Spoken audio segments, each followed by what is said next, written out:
If you're anything like me, I have a tripod problem, and the Coman M1 Pro actually solves that. How does it solve it, you ask? Well, it's 3 tools in one. Not only is the M1 an awesome monopod, but it is a tripod and a hi-hat all built into one complete system, and I want to talk about it. Quick disclaimer, Coman did send this out to me for review. However, they are not paying me a dime to say anything good or bad. And I've used the heck out of this M1 Pro since they sent it to me. And from personal work here on YouTube to commercial and corporate gigs and anything in between. And this has become an absolute staple in my arsenal, which is why I want to share it with you. Let's talk about what the M1 Pro actually is. At its core, it is a monopod. Beyond that, it is a monopod with a nice fluid head.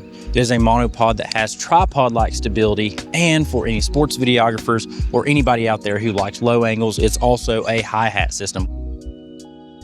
And when I first got the M1 from Coman, I was a little bit skeptical as to how useful these things would actually be.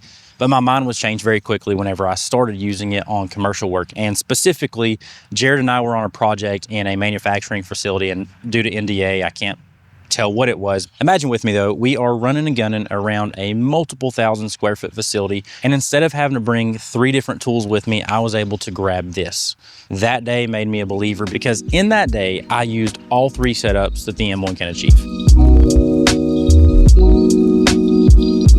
We have a fluid head at the very top, which is synonymous with video tripods. Me being someone who is primarily a video shooter, I appreciate this. I appreciate having a solid fluid head that I can do pans and tilts and have steady movement. Moving on down, we have a clutch system that allows you to lower and raise it very quickly.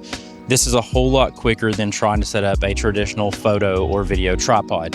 This handle allows you to set this monopod at any height literally in seconds, and it's very smooth, very easy to use.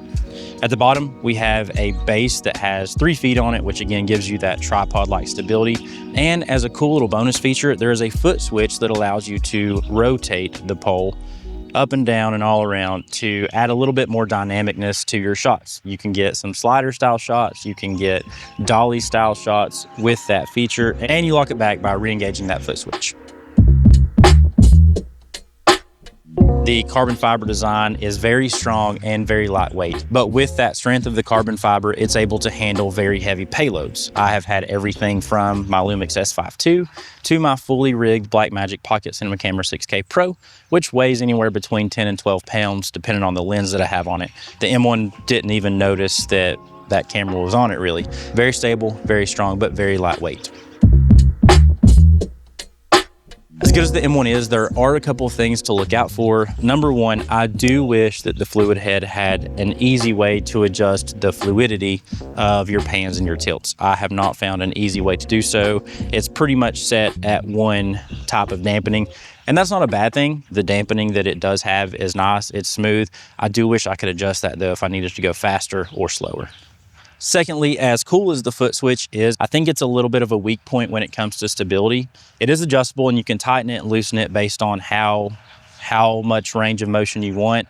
But whenever you relock it into place, it has a little bit of wiggle until you retighten the base. So something to think about. And also too, when it's extended all the way up, it is a little less steady. I think that's to be expected. I mean, it's a singular pole versus 3 separate legs. And the last thing to consider, as stable as the feet are, if this thing gets kicked, it's going to topple over. I have sat it on the floor before with my S5 and with the Magic, and it was steady enough to hold still there, but obviously if somebody brushes it, it's toppling compared to a video tripod, which is going to be much more stable even if it accidentally gets kicked. If you are a photographer or a videographer looking for a great stable solution without having to buy multiple different things, I can't recommend the M1 enough. If you're looking for something that is as stable as a tripod, something that gives you flexibility with height adjustment, something that is going to fix your speed problem, and something that is very fluid, I think it's a no-brainer. I reach for it every time I go out the door, knowing dang and well I'm probably going to use it for something on that day that we're shooting. For all my sports videographers out there, the monopod feature and the hi-hat, and I think just make it a no-brainer. If you're a big fan of folks like Noah the Boa on Instagram or on TikTok, he uses a hi-hat. The folks at NFL Films, they use a hi-hat as well, and the M1 has that built in. So I think that's cool. I think that's a feature that anybody can find useful if you are into that style of videography. But I want to know your thoughts. Do you love the M1 Pro? Do you hate it? Are you a traditional tripod user that will never stray from the path? Let me know all those things down in the comments below. If you'd like to check out the M1 for yourself, I do have a link in the description. Also, if you would like to see more videos like this in the future, consider subscribing to the channel. I greatly appreciate it. Love growing this community here on YouTube. Y'all have a good one, and we will see you in the next.